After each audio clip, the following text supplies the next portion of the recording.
Hey, hello everyone. Again, welcome back to my daily vlog. তো সকাল সকাল উঠেই ব্রাশ করে নিচ্ছিলাম কারণ যেতে হবে প্রাইভেটে। সকালের আকাশটা এত বেশি সুন্দর দেখেই প্রেমে পড়ে গেছি।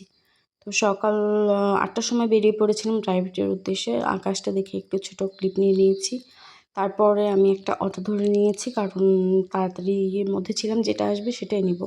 তো অটোটা আমাকে একাই একদম প্রাইভেট পর্যন্ত নিয়ে গেছিলো। তারপরে মধ্যে প্রাইভেট পড়ে আমি রিক্সা থেকে নেমে দেখি বাবা ছেলে ছাদের উপরে হাঁটাহাঁটি করতেছে আর আমাদের কিছু কবুতর আছে ওগুলোকে খেতে দিচ্ছিল। তারপরে সকালে আমরা খেয়েছি চানাচুর, একদম ঝাল ঝাল করে মুড়ি মাখা খেয়েছি চানাচুর দিয়ে।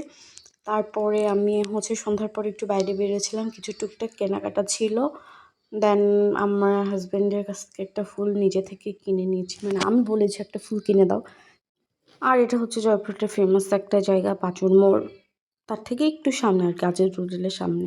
দেন আসার সময় দেখি যে পাড়ার মোড়ে ওয়াজ মাহফিল হচ্ছে। আমাদের এখানে ইদানিংকালে খুবই ওয়াজ মাহফিল হচ্ছে। তারপরে আমি ওইখান থেকে একটু ঘুরে ফিরে মানে মেলার মতোই বলা যায়, মেলার মতো একটু ঘুরে ফিরে বাবুকে নিয়ে পুরো মেলাটা ঘুরে দেখলাম। বাবুও একটু দেখলো, আমি একটু দেখলাম।